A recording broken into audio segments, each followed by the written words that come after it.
Okay, thank you very much. First of all, thank you for the organizers for allowing me to share some of the ideas I'm going to share with you today. And also to the students who voted me, who still remain anonymous, so I'm not sure who voted there. And I was telling one of the organizers earlier that when I got the email, I thought, because I've been for a very short period in Sheffield, I only arrived here in 2011, and I didn't know about this event. I got the email, and I thought it was a prank. I thought a spam. I shared with some colleagues and said, this is a joke, and who would vote for me? But I'm very honored, I'm very humbled by the fact that students have provided me the opportunity to share some of the ideas. And I'm going to try to condensate some of these ideas in a short presentation, and then provide the opportunity for questions and answers, which is always the best part of this type of events, because that's the part in which you really address the issues where people are concerned about. So let me start by pointing out that the three very important things happened the year I was born. And I'm going to share with you a big secret, my year of birth, which is 1968. Those three events were the assassination of Martin Luther King, the French May, and the invasion of Prague by the Soviet Union. The aftermath of these three events created, to me, a huge wave of skepticism.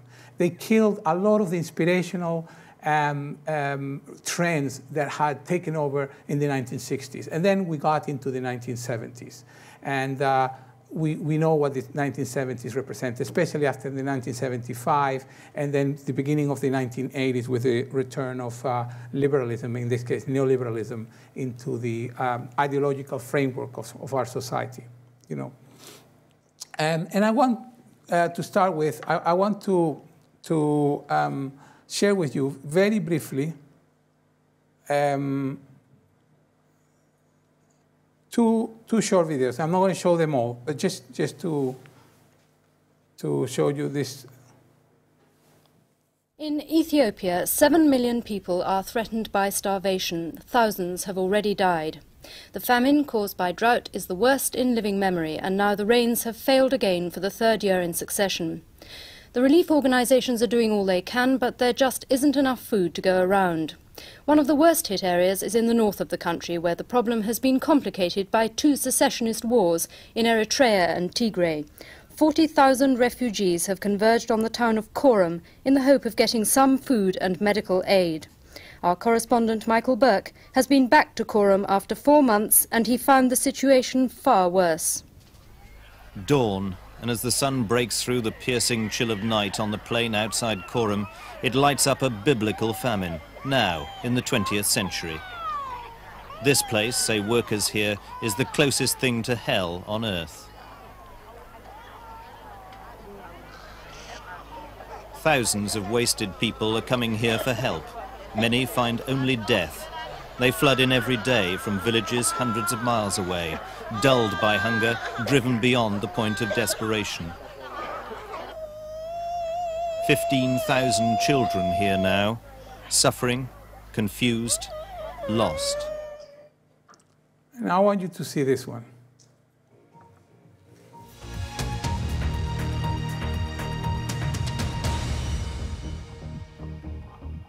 We start with Somalia and some shocking figures that have just emerged. It's now thought the famine between 2010 to 2012 claimed as many as 250,000 lives. That's more than double the previous estimates. Half of those who died were children under 5. So could some of those deaths have been prevented?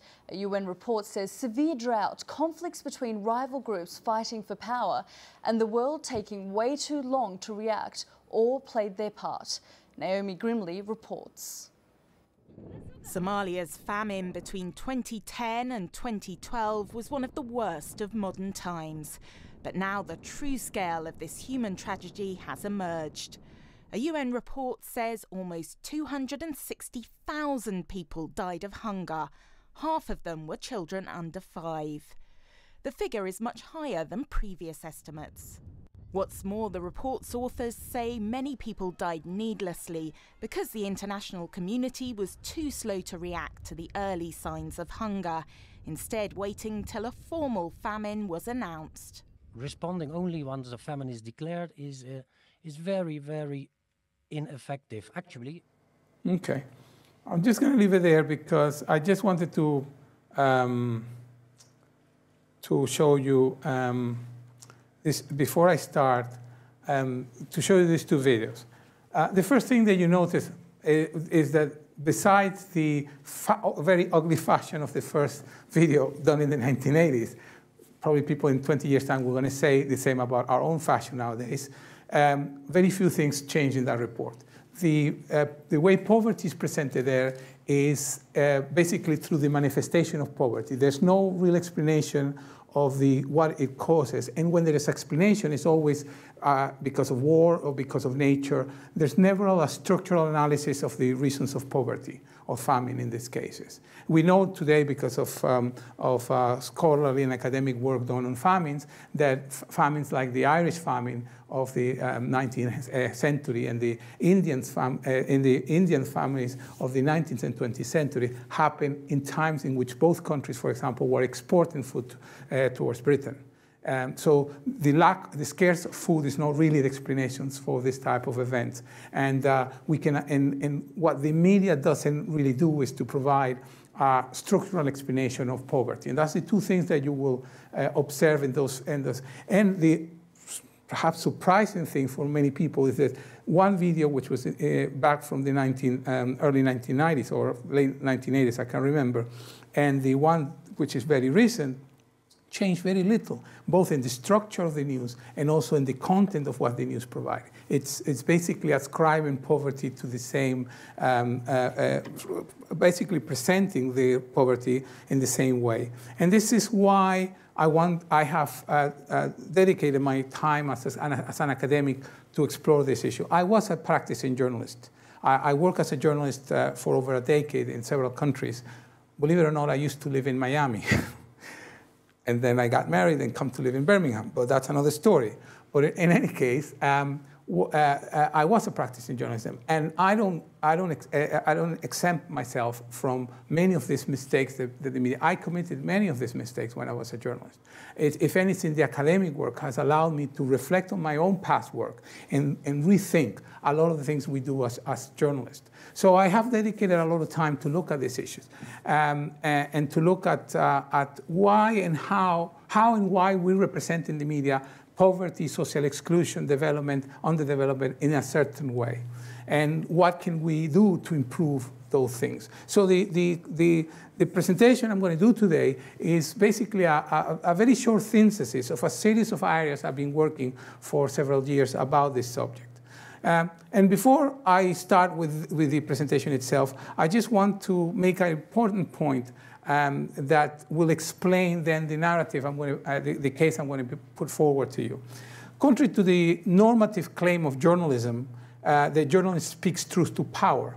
Most studies show us that what journalism tend to do is to reproduce prevalent discourses, tend to replicate the discourse of the elite. And we tend to side mostly with those discourses. We don't tend as journalists, despite our own self-image of challenging power, we don't tend to do that. What we tend to do in journalism is we tend to replicate the discourse of the powerful, to adhere and embrace dominant ideologies. Now, it's not only journalism. Most people do this. You know, Karl Marx famously once wrote in the German ideology, people don't live as they think as they live. We tend to replicate, therefore, the structures of what we live. And therefore, journalism, despite this romantic idea and romantic claim that journalism is about speaking truth to power, the reality is that in most cases, not in all, of course, what journalism is really about is about reproducing and replicating discourses of power. And the question is, why does the news media do this? Why does the new media replicate these discourses about poverty? And what are those prevalent ideas of poverty that they replicate? And we're going to look at that. And let me make a distinction here, which is a very important distinction. I have very little hope for the news media, the mainstream news media, because the mainstream news media is deeply ascribed and embedded into a wider structure of power. And there's very little we can do. It's news cultures organizations are created emerge from the superstructure, from the structure of society. And that's it. That's the reality. But I have lots of hope for individual journalists, for individuals who are able to subvert and change the way people see the world. So what we need to study first is the media itself as a structure and as an organization, as a set of organizations. First of all, what we see mostly is that when the news media reports poverty, it tends to concentrate mostly in the manifestation of poverty. Because of this, the most common thing that we tend to see is, for example, the face of a black woman holding a baby. And when we refer, for example, we tend to generalize poverty as Africa, the dark continent. We tend to present crying babies. We tend to present desolated places as the places of poverty, even though those ideas are not necessarily, do not necessarily reflect the facts. But because news media reflects and tend to reflect the manifestation of poverty, it also tends to ignore the context and structural reasons for exclusion. In this, I'm very clear. The reason why we have as I wrote in one of my research papers, the reason why so many have so few is because so few have so many. That is the case. The unbalance, the structural imbalance in the world. The biggest story in the world in the past 20 years or 30 years is the increased impoverishment of a huge numbers of human beings in the planet. And that story has been, as we'll see, absent. And we don't talk, in the news media, we don't tend to talk about the structures because of many reasons, and we'll see why. But we tend to focus mostly on the manifestation. The other thing that we tend to do in the media, in the news media, is that we tend to other the poor. We tend to treat them as somebody different. We refer in the news media, when we write the story, when we write our stories, we tend to write things like the poor people. Even we, not people in the poor, we tend to say, oh, that poor guy, the poor people. There's no poor people. There's people who happen to be in a state of poverty. But poverty is not who they are. It's a condition they're going through. In some cases, structural. And it's very worrying. I mean, one of the things when I was making the final revisions for the presentation yesterday, is that I read in the newspaper this morning that the current government in Britain has decided to raise the threshold of inherit tax from £300,000 to £1 million. That's the last thing that this country needs to make even more unequal distributions of one of the main reasons why we have one of the most unequal societies in Europe, here in Britain, is because we have inherited structures that had allowed people to inherit wealth that comes from the slave times, even today. I mean, the Duke of Westminster, for example, one of the richest men in Britain, inherited his wealth from 300 years ago. And the last thing this country needs is precisely that. It's precisely to perpetuate but some people are happy with that because some of us in the middle class think about the house that our parents or grandparents are going to leave us. So that sounds as a good idea, but it's not a good idea in this country. But we tend to other, as I say, because the poor seems to be a distant reality, and this is done to create a space between us, the spectator, what Choloraki and Bolansky, two of the authors who have worked a lot with it, call the regime of pity. They separate us as individuals with the other, the poor. And by making that separation, we're allowed to exercise power. We feel power. We are allowed to feel pity for the other. Pity. But because that's the way. And by creating that separation, I don't question my own lifestyle as a lifestyle that is in part responsible as to why that person is poor.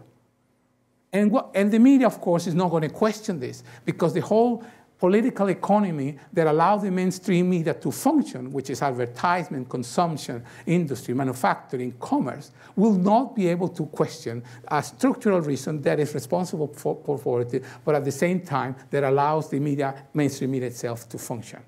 So this is why we tend to other, because it allows us that necessary detachment, which in journalism we conveniently call objectivity, to allow us to separate ourselves from the suffering of the other, the poor. One of the most interesting parts, however, about this is that there has been changes, but the changes has been for the worst. Because one of the big tragedies, and I have absolutely no sympathy for the Soviet Union or for Stalin or for the gulags or for the disasters in authoritarian, totalitarian regimes, but I do think that when the collapse of the Soviet Union and the fall of the Berlin Wall happened, the end of the Cold War meant the return of the idea of the Hegelian notion, that somehow the Western civilization is superior, and that the idea of capitalism is the last stage we can achieve, and therefore there's nothing more about that. Stop dreaming. Or as Francis Fukuyama wrote in the End of History and the End of Man, there's no more ideologies to pursue. There's no more utopias to look for. This is it. This is reality, and this is what we have. And the end of the Cold War mean, in terms of the coverage of poverty, that we went from dealing with the key issue of poverty, the key element, the factual, structural element, which is inequality, the unequal distribution of wealth, to ignore altogether that. And you can see in this, and this is part of my research, and I took the New York Times, the Wall Street Journal, the Guardian, the Financial Times, and I looked at articles which had the theme of inequality in its core. And I looked from 1960 to 2013. And what you can see is that in the beginning of the 1980s, the inequality as a core theme of news values when reporting poverty decreased to a point that almost disappeared. And it only re-emerged after 2008, specifically after Warren Buffett, one of the richest men on earth, came out and said to President Barack Obama, stop coddling the rich.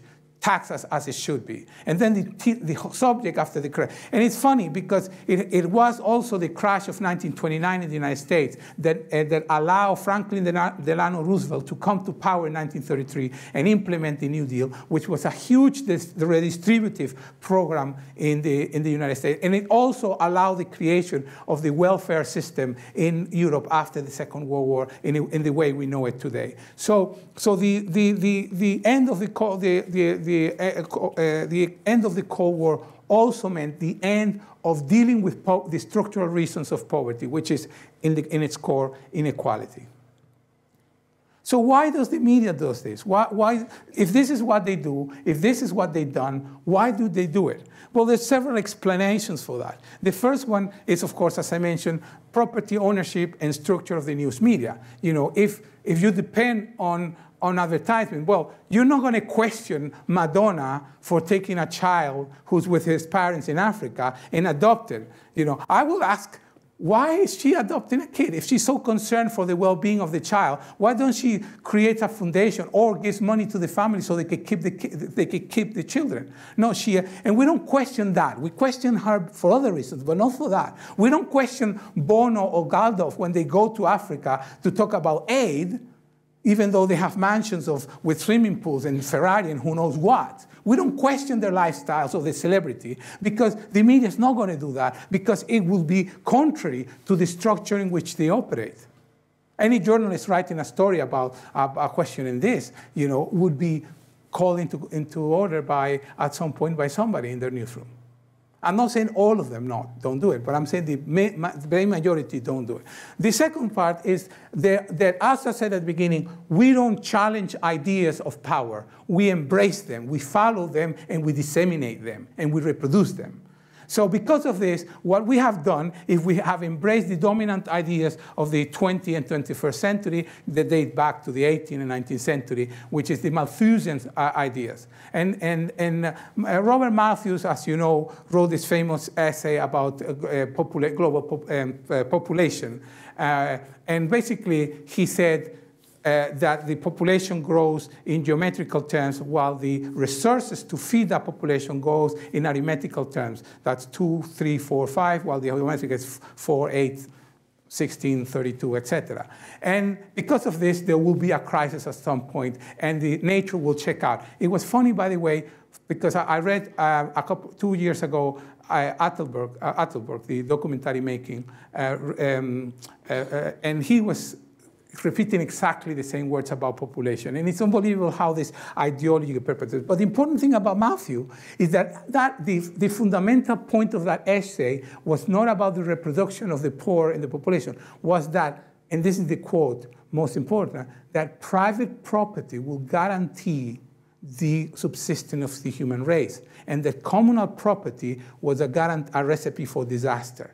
In that essay, and that essay was well received because it was written in a time in which England was going through a process of enclosure, in which communal land that was used by everybody was being closed down to the people and was being appropriated illegally by the aristocracy and the elites of Britain. And they justify this by making the land profitable and productive and efficient enough to be produced, which is what you see now taking place in the third world, and how big corporations like Monsanto and others are blaming the lack of efficient capitalist and market technologies in the use of land to justify the privatization of land. So we can, instead of growing crops for the local people and feed them, we can grow things like soya for biofuels and others. Okay? But we're not going to, these ideas, we embrace them, we follow them, including social Darwinism. We'll still adhere to this silly idea of IQ to reflect intelligence, as if that made any sense, or ideas like race, and of course, nobody, after Hitler, nobody talks to race in the way that we used to in the eugenics school, but we still say, oh, the Muslims are black. Well, you remember Silvio Berlusconi a couple of years saying, there's no denial that the Western civilization is superior. We use civilization and culture as euphemism of culture, and journalism tend to reproduce these discourses in their work. Of course, I mentioned the end of the Cold War, and the news organization's culture in itself, which they have specific news agenda. You know, if you buy the Daily Mail, you know what the Daily Mail is going to say about immigration. You know, you're going to know what, if you read historian David Starkin, you know what he's going to say about black people. And you know who's going to be interviewing David Starkin in which newspapers. So the news organization and the newspapers also do that. But this happens, by the way, across all the new mainstream newspapers, mainstream news media. The other very big problem of journalism is that of the notion of objectivity and balance. And I reject, as a journalist, not even as an academic, as a journalist, I reject the idea of objectivity and balance. You know, and I cite the famous journalist from The Independent, Robert Fisk, who he was once asked about if he believed in balance. And he said, no, I don't. Because imagine that rule applied in the 18th century, and we were covering the story of slavery. According to that rule, we should have then provided as much space and airtime to the slave as to the slave owners. And that would have been wrong. But that's exactly what we do. We cover the conflict in Palestine and Israel, and we don't question, and we don't treat Israel as a military superpower, or as the first recipient of military aid in the world. We don't question any of these issues there. We don't question, when we cover foreign aid in Africa, we don't question the fact that with one hand we give foreign aid to Africa, with the other we collect the debts with illegal debts that they acquire with us to buy weapons or some other things. And also, of course, the background of journalism. That is a very big. The Sutton Trust, which is a trust that does a lot of this work. They produced a very interesting report back in 2009. And this is absolutely very, very pivotal to understand the whole thing. From the 100 most influential journalism in Britain, 70% came from private schools. and more than 2/3 came from 4 universities: Oxford, Cambridge, Bristol, and Warwick. My journalist students come and ask me, what can I do to go and work in the Times or in Reuters? And I said, quit Sheffield and study philosophy in Oxford and make good friends with the upper class, and you'll be there.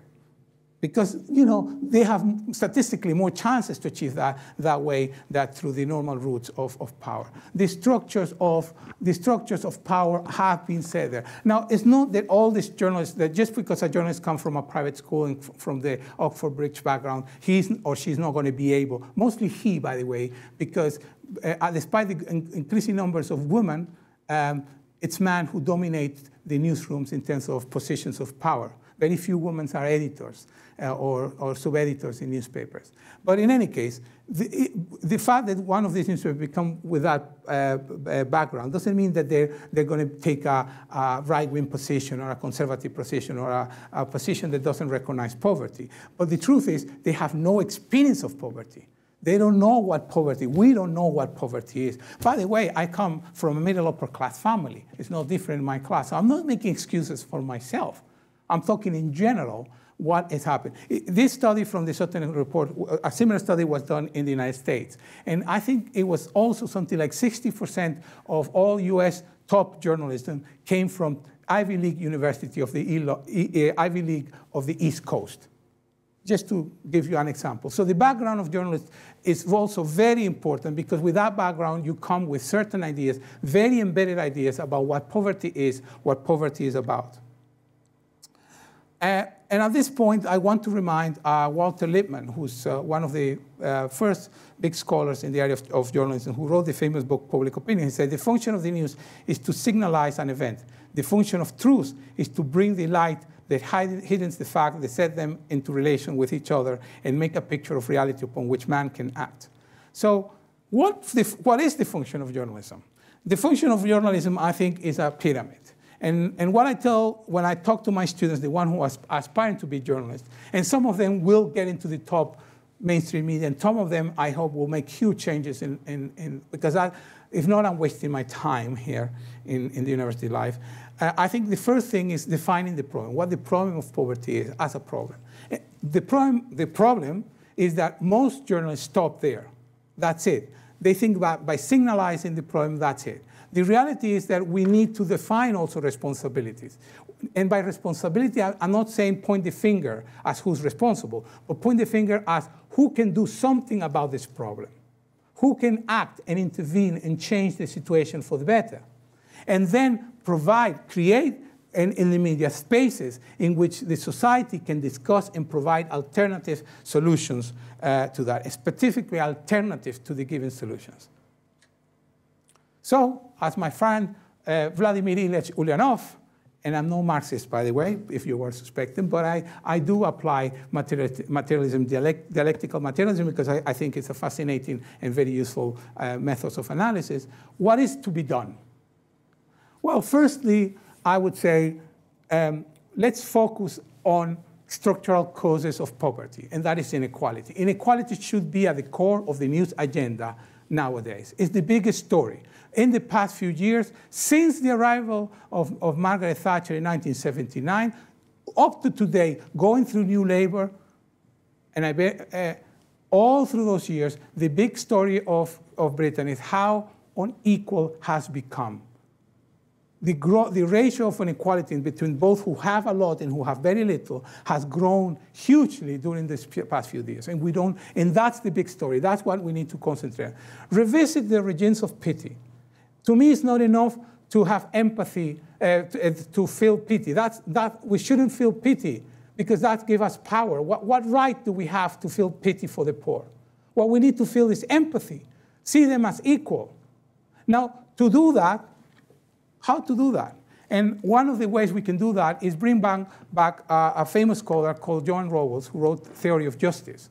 And what he said, and to justify the way the welfare system was created in Europe, was we need to create among the people the notion of uncertainty.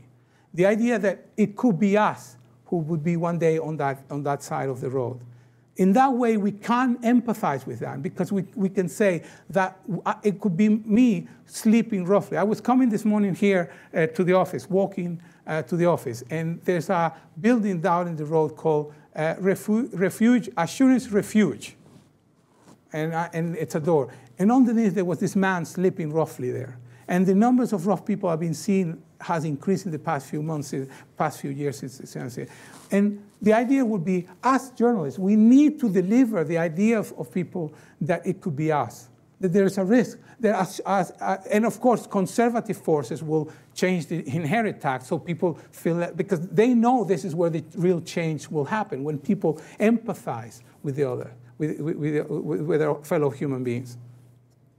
And I think the other one is, let's get rid of this idea of objectivity, of fact-based journalism as the only reality. I think we need to bring back ideology, which is, by the way, how journalism really started.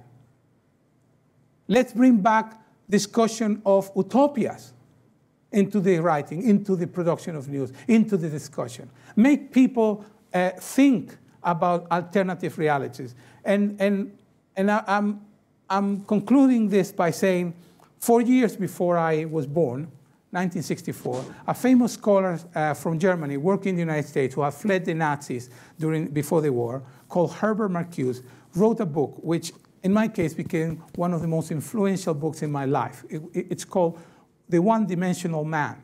And the main point of the one-dimensional man in that book is that the biggest achievement of modern society is to deprive people of the ability to dream of alternative realities, to make you think that the reality that you live is the only reality in which you can live. Because of the students that you see today here in the universities, allow government to impose increasing tuition fees to them, because even though it's a fraud, even though we know economically and financially it makes no sense, because it's a way of depoliticizing the students here. Because if you're thinking about paying your debts, you're not thinking about changing the world. And if you were a revolutionary in the university, you walk out and become working in a bank or on the city or whatever horrific area you want to work, okay? And you'll have to, because you have to pay a mortgage and you want to have a family, and you have to have all the things in which reality opposes you, and you stop dreaming about utopia. And I think that is the cry for journalism. We need to introduce utopia into our thinking, into the thinking of our reading. And that is what my hope is. And because of that hope, I'm just going to close by reading a poem from a poet called Pablo Neruda from Chile. And we say in Latin America, if you read general song from Pablo Neruda, you become politicized immediately. I do not write books for others to imprison me, nor bitter learners of doing nothing, but for the simple people who ask for water, for the moon to be there when they go to sleep, for the school, for the children, for some bread and wine, and only perhaps a guitar to sing melancholic songs at the end of the night. I write for the people who cannot read my poetry with their rural eyes. I just hope there will come a moment when my words will reach their ears, and then the peasant raises their eyes, while the miner smiles breaking stones, while the fisherman looks happier with a fish in his throbbing hands. And maybe then they will say, when I pass by, it was a comrade. It was a comrade. That's enough. That's the crown, what I want. As a journalist, I would say. Thank you very much.